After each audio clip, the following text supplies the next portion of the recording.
Welcoming you into Reser Stadium, publisher Brenden Slaughter here for BeaversEdge.com, joined by BeaversEdge writer TJ Mathewson and writer Ryan Harlan for coming to you guys following Oregon State's first scrimmage of fall camp. The Beavers just wrapped up about halfway-ish through fall camp in total, and got the first scrimmage. We're going to dive into it. We've got the complete reaction over at BeaversEdge.com, but let's go ahead and start on over with the defense, TJ. So what did you see from the defense today, and is it about where you think it should be this time of year? I would say it is about where it should be. Even Trent Bray talking after the fact, the defense usually wins the first scrimmage. Jam Griffin, Jaden Robinson were also saying the same thing. Yeah. And with my eyes, I think they did. The defense performed well today. I did think it was interesting that Trent Bray's main takeaway is that he doesn't feel like the defense is as far along as he would like it to be, which I thought was strange sitting there watching. I thought the defense performed pretty well today. I thought most of the scoring plays they allowed was when the offense set up just outside the red zone to start a drive, in which case you can't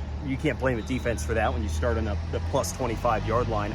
But regardless, we did see one real splash play from the defense today on a scoop and score. You want to hear about who that is, go check it out on the damn board with the Nuggets. But overall, I mean, it was good. I mean, I would say for this defense, like, they've done their job. They've done their job this fall camp.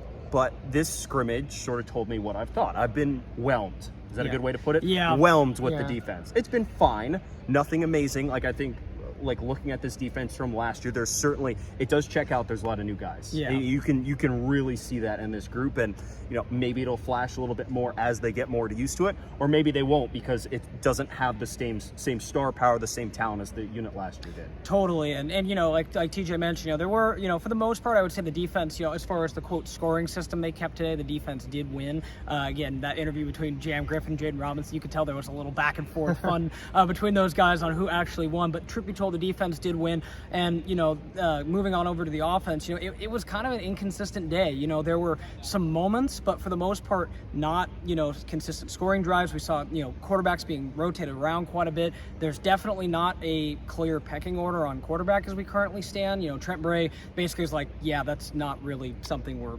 we're ready to get anywhere close to naming. He was even asked about the quarterbacks and things like that, as far as if there was a timeline of wanting to play one or two. And it sounds like there's just a lot left, to be decided. Is that kind of what you got from Trent Bray, Ryan? Yeah, that's kind of what I got. And the biggest thing from that is out of the three, out of Ben, Giovanni, and Jabari, nobody really kind of took that next step. Right. And I'll probably have a little more of a breakdown on that over on my kind of takeaways from today's scrimmage. But nobody really took that next step and kind of was like, hey, I'm the guy. I'm the guy. I want to be the one to take this position. And it sounds like they're going to go with one guy, but as to who that is, we don't know. Yeah. We don't know. Yeah, it was interesting the way Trent Bray framed it. I mean, some of us have thought watching this, since there's been no clear winner, that wouldn't be shocked at all if all three play in week one. I think that would be a very good option if they even extend it through that, because really no one has taken the reins of that starting quarterback role. But then when we asked Trent Bray about it, he says, we do want to name one guy to start. That doesn't mean that one guy will play the whole game, no matter if the game's close or not. But he made that pretty clear when we talked to him and asked him about that after. You could check that out on the YouTube channel when we upload that. It was interesting. It was interesting, but it, like, those the quarterbacks, there's not much separation. Yeah, as the saying goes, if you have two quarterbacks, you have none. Right. Yeah, Correct. Yeah. So that's probably why he. And right now they have none. Yeah.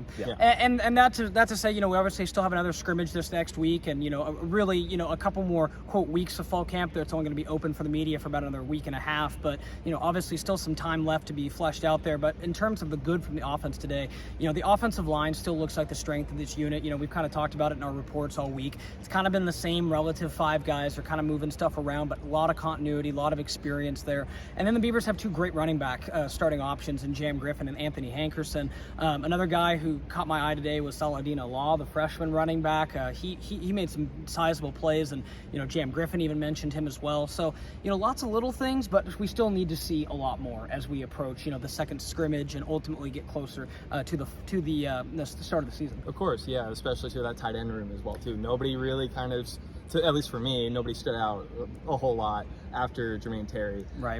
There was a couple flashes for some plays. TJ Zimmerman had a nice one-handed catch, but really outside of that, I still need to see more and who steps up to fill up that backup option. Really need to see some explosiveness. They don't look very explosive right now. It's a lot of 5 yards. It's a lot of 10 yards. Not a lot of threat to score a touchdown on one play. Right. No, and that's big. And I think we need to see that's where, again, the offense still needs to continue to grow. But again, for all the breakdown from today, again, all the offense, the defense, and then Ryan will also have a takeaway story. Make sure to head on over to BeaversEdge.com. If you're not a subscriber and want to check out everything that we offer from today, got an awesome deal going right now where you can get a full year for less than $30, which is our absolute best deal of the year. You get everything that Ryan, TJ, and I bring to the table. So definitely make sure to check all that out. Thanks for watching this video as we break down Oregon State's first scrimmage of fall camp.